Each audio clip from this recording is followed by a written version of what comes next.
नमस्कार, वर्णिका हिंदी में आप सभी का स्वागत है।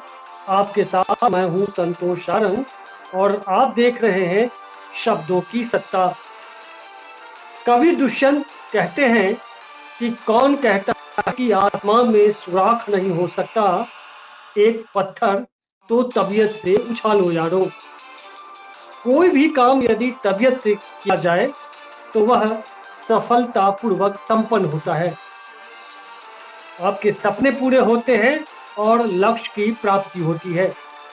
आज हम एक ऐसे आदिवासी युवक के जीवन संघर्ष की कहानी लेकर हम हाजिर हैं जो आपको प्रेरित करती है।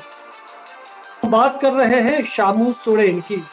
शामू झारखंड के धनबाद जिले के टुंडी प्रखंड अंतर्गत परसा टांड़ गांव के रहने वाले हैं। उनके माता पिता सामान्य आर्थिक पृष्ठभूमि से आते हैं। किसान परिवार से शामू सोरेन आते हैं। उनकी आंखों में बड़े बड़े सपने हैं और उस सपने को पाने के लिए तमाम चुनौतियों को झेला है। उसमें आर्थिक चुनौतियां भी शामिल हैं। शामू अभी पीएचडी कर रहे हैं रांची यूनिवर्सिटी से। उनका टॉपिक है रणेंद्र के कथा साहित्य में आदिवासी परिवेश, संघर्ष और संस्कृति।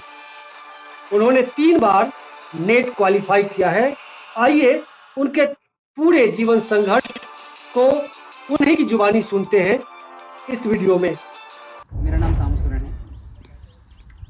मैं शेड्यूल ट्राइब से बिलोंग करता हूँ। मेरी पढ़ाई बहुत कठिनाई के साथ शुरुआत होती है। मेरी पढ़ाई जो होती है नया प्राथमिक विद्यालय परसटान से होती है, जो जंगलों के बीच में पड़ता है। वहाँ से मेरी पढ़ाई स्टार्ट हुई और उस समय की बात है जब सरकार द्वारा पहली बार खाना का जो मध्याह्न भोजन का जो शुरुआत किया गया था, उसी समय से शुरुआत होता है। और उस समय पढ़ाई होती है जब उस समय थाली भी नहीं मिलती थी। हम लोग पत्तल, साल का जो पेड़ होता है उसका पत्तल हम लोग बना के उसमें हम लोग खाते थे। और हम लोग का जो स्कूल था उसमें स्कूल भी नहीं बनी हुई थी। स्कूल हम लोग बरगद के पेड़ के नीचे पढ़ाई किए थे। अभी भी वो पेड़ है। कभी हम लोग खलिहान के बैठ के पढ़ते थे, कभी बरगद के पेड़ के नीचे पढ़ते थे। उसके बाद फिर स्कूल बना, फिर हम लोग वहाँ से पढ़ाई करके निकले 5th क्लास के बाद। फिर वहाँ से मेरे पापा जो रहते हैं कि कहते हैं कि बेटा अब हम पढ़ाई नहीं करवा पाएंगे। तो वहाँ से मेरा मन जो है ना काफ़ी विचलित हो जाता है और इस चीज़ को दिल में बैठ जाता है कि अब कैसे होगा, है ना। तो मुझे याद है कि मोमबत्ती जला के मैं व्याकरण पढ़ रहा था। रोते रोते मैंने व्याकरण की किताब जला दिया था। और फिर वहाँ से जब किसी तरह मैंने एडमिशन करने का कोशिश किया। किसी तरह एडमिशन कराया मैंने मिडिल स्कूल वो स्वामी विवेकानंद मध्य विद्यालय, आदर्श मध्य विद्यालय टुंडी, वहाँ मैंने एडमिशन कराया। फिर कुछ दिन बीतने के बाद वहाँ पर एक टीचर से मुलाकात हुई जिनका नाम उपेंद्र लाभ सर था और इस दुनिया में भी नहीं रहे। पिछले 2021 में कोरोना काल में वो गुजर गए। उन्होंने मेरा हाथ थामा और ना केवल उन्होंने मेरा हाथ थामा बल्कि 3 विद्यार्थियों का जीवन उन्होंने संवारा। वो रहने वाले थे बिहार के, लेकिन यहाँ पर आए, उनका ड्यूटी यहीं पर था। साथ ही उनकी वाइफ भी नर्स के रूप में यहाँ पर हॉस्पिटल में काम करती थी, ब्लॉक में रहती थी। और इससे पहले हमसे पहले जो सबसे पहले उन्होंने जो शिष्य के रूप में जो संवारा था वह रामदेव बास्की, जो अभी पारा टीचर के रूप में कार्यरत हैं। उसके बाद आते हैं सुनील किस्कू, जो इंजीनियरिंग करके बीएड करके अभी वो भी संघर्ष कर रहे अपने जीवन में। 3rd में मैं आता हूँ, जहाँ पर उन्होंने काम के बदले मुझे प्रेरित किया कि आप पैसा ना लीजिएगा, आप पढ़ाई कीजिए। तो मुझे भी यही इच्छा थी, क्योंकि काम तो हर जगह करना पड़ता है। अगर उसके बदले में मुझे कुछ ऐसा चीज़ मिल जाए जो ज़िंदगी भर रह जाए तो वो मेरे लिए सबसे बेहतर रहता है। तो फिर वहाँ से मेरा सफ़र शुरू हो जाता है और वहाँ से मेरा पढ़ना शुरू हो जाता है। इसके पीछे एक आचार्य जी हैं हम लोग के, रामदेव रविदास, जो अभी भी एकल विद्यालय में पढ़ाते हैं। उन्होंने हम सभी को एक अनुशासन, साथ ही कहें तो एक प्रकार से जो सम्मान करने का जो जज्बा दिया है, उन्हीं के माध्यम से हम लोगों ने सीखा था। और यही चीज़ हमारे प्रार्थना अध्यापक जो थे स्वामी विवेकानंद के, उनसे हमको मिलवाया गया। जाके मैं जैसे उनको प्रणाम वगैरह करता था तो एक पहचान होती है, तो हमने फिर पहचान बन गया था। और वहाँ से मतलब मैं उनके घर में रहने लगा। फिर पढ़ने में मैं काफ़ी कमज़ोर था, तो फिर धीरे धीरे मेरा लय बना और काम करते करते अपना पढ़ाई किया। इस बीच में काफ़ी कठिनाई भी होती हुई, क्योंकि काम करना प्लस अपना पढ़ाई करना, काफ़ी दिक्कतें हुई, लेकिन ये दिक्कतें को हम बाधा नहीं आने दी और आगे हम बढ़ते चले गए। 2014 में मैट्रिक का समय आया, जिसमें +2 हाई स्कूल टुंडी का टॉपर भी रहा। उसके बाद क्या होता है कि ज़िंदगी हमको इतनी छोटी ही लगती थी। कभी मैं धनबाद गया नहीं था। उसके बाद किसी तरह एडमिशन अकेले ही चला गया। और एक बार तो ऐसा हुआ कि अचानक मुझे पार कर दिया गया स्टेशन सीधे, क्योंकि मुझे जानकारी नहीं थी इस चीज़ का कि कॉलेज कहाँ है ना, ध्यान भी मुझे नहीं रहा। उसके बाद फिर मैं वापस आया था किसी तरह एडमिशन करने के बाद। फिर मैंने 12 किया। 12 करने के बाद उसमें हमको सजेशन दिए। 12 में मेरा हिंदी में सबसे ज़्यादा आया था, तो मेरे जो गुरुजी हैं उन्होंने मुझे सजेस्ट किया कि आप हिंदी ले लीजिए, क्योंकि इसमें आपका बेहतर है और इसमें आप शायद बेहतर कर सकते हैं। तो वहीं से मेरा पकड़ बनते चला गया और ग्रेजुएशन में मैंने हिंदी लिया। फिर एक टीचर से मुलाकात हुई, रेगुलर क्लास करते चला गया। फिर वहाँ पर एक टीचर हैं जो ब्लाइंड हैं, गिरीश सांडिल्या नाम है उनका। और उनका जज्बा देख के मुझे भी बहुत प्रेरणा हमेशा मिलती रही है। और वहाँ से जब उनके साथ में रहा तो अपने उनके साथ रह के बहुत सारे पढ़ते चला गया, सीखते चला गया। उसके बाद ग्रेजुएशन फर्स्ट डिवीजन से पास किया। फिर एमए में मैंने एडमिशन लिया। एमए में बेहतर तरीके से मैंने पास किया, सब फर्स्ट डिवीजन से मैंने पास किया। उसके बाद वहीं से जब मैंने एडमिशन शुरू किया एमए में, उसी समय हमको बताया गया कि आप जो है ना नेट का तैयारी कीजिए। तो उसी समय लग गया था, क्योंकि मुझे एक साथ 2 काम करने साथ में चलता था, क्योंकि हमको घर भी संभालना था और साथ में पढ़ाई भी करनी थी। इस चीज़ को मैंने सोचा कि अगर अभी से नहीं करूँगा फिर बाद में मुझे दिक्कत हो जाएगी। तो मैंने जैसे ही एमए कंप्लीट किया 2021 में, तो उसी दरमियान मेरा नेट एक बार निकला, ठीक है। उसके बाद मेरे पास बहुत बड़ी पहाड़ टूट पड़ा था, क्योंकि 2021 में जो है ना कोरोना काल का समय चल रहा था।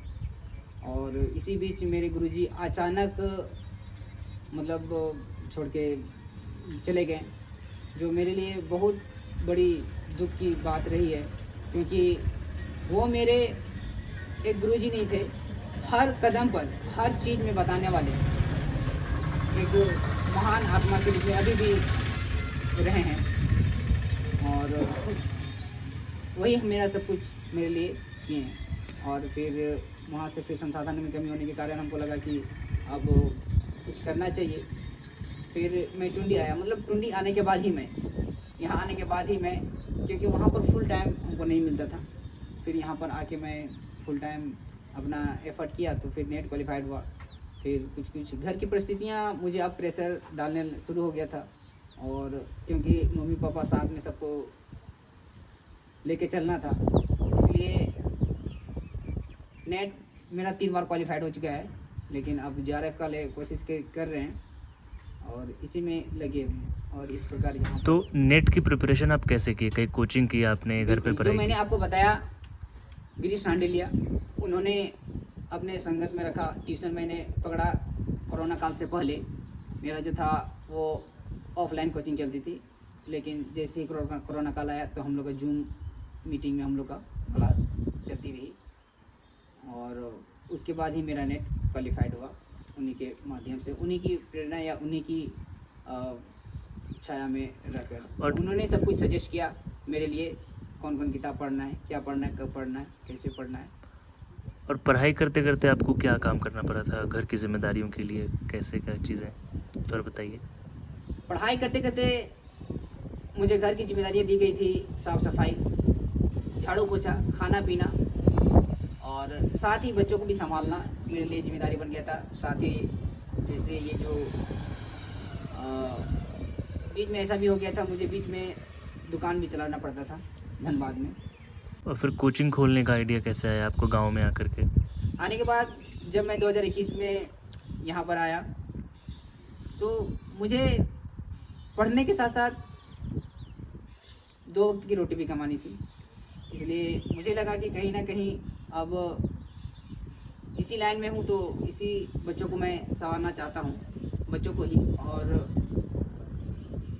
मतलब अब धीरे धीरे मुझे पता चल गया था कि पढ़ाई में या फिर मतलब इतना आगे आने के बाद टीचिंग ही एक ऐसा बेस्ट लाइन है जो मतलब एक सुकून मिलता है। बच्चों के साथ मुझे अब लगाव हो गया है। पैसा बहुत कम मिलता है, नहीं के बराबर मिलता है, लेकिन एक सुकून मिलता है। बच्चों के साथ फेस में स्माइल मिल जाता है, 2 बातें कर लेते हैं तो मेरे लिए बहुत बड़ी बात हो जाती है। जब मैं यहाँ पर आया था उस समय मेरे पास संसाधन की काफ़ी कमी थी और मैंने बहुत प्रयास किया था कि किसी तरह खुद को एस्टेब्लिश कर लूँ, लेकिन मेरे पास बिल्कुल भी कुछ नहीं था, पढ़ाने के लिए मेरे पास कुछ नहीं था। तो मैंने किसी तरह बांस का ये मैंने झोपड़ी बनवाया था, जो एक कुटिया के रूप में यहाँ पर देख सकते हैं, जो चारों तरफ से घिरी हुई है और एक छतरी के टाइप से बना हुआ था। और यहीं से मैंने कोचिंग स्टार्ट की। कोचिंग स्टार्ट करने के बाद धीरे धीरे यहाँ पर कोचिंग इतनी अच्छी नहीं बनी क्योंकि ये आइडिया अचानक बना था और बेहतर तरीके से नहीं बन पाया था। इस वजह से यहाँ पर जो है ना, बरसात के दिनों में 2 साल तक मैंने इस कोचिंग में पढ़ाया था और 2 साल तक मुझे काफ़ी दिक्कतें पैदा करनी पड़ी क्योंकि ये जो है ना ढलान नहीं था और ढलान की वजह से पानी बहुत नीचे रिसता था। और रिसने के पश्चात क्या होता था कि कभी कभी बच्चों और हम लोग है ना भाग के दूसरे स्कूल में चले जाते थे और मतलब बरसात के दिनों में बहुत सारी यहाँ पर दिक्कतें हमारे पैदा हुई। और धीरे धीरे मैंने फिर हिम्मत करके दूसरे कोचिंग को खोलने की कोशिश किया और इस तरह से मैंने इसको बनाया था और यहीं पर अभी हम कोचिंग पढ़ा रहे हैं और बेहतर तरीके से इस चीज़ को हम कर सकते हैं। हम आप सबसे अपील करना चाहते हैं कि इस आदिवासी युवक के सपने बिखर न जाए, तो पढ़ाई है बीच में छूट न जाए, इसलिए इन्हें आर्थिक मदद अगर आप करना चाहते हैं तो दिए गए नंबर पर आप संपर्क कर सकते हैं और इन्हें आर्थिक मदद देकर इनके सपने पूरे करने में आप भी मददगार साबित हो सकते हैं। तो इस एपिसोड पर अपनी प्रतिक्रिया जरूर दीजिएगा और इस वीडियो को अधिक से अधिक लोगों तक शेयर करिए। यदि अब तक सब्सक्राइब नहीं किया है तो जरूर कर लीजिए। तो दीजिए इजाजत, मिलते हैं अगले अंक में, तब तक के लिए नमस्कार, शुक्रिया।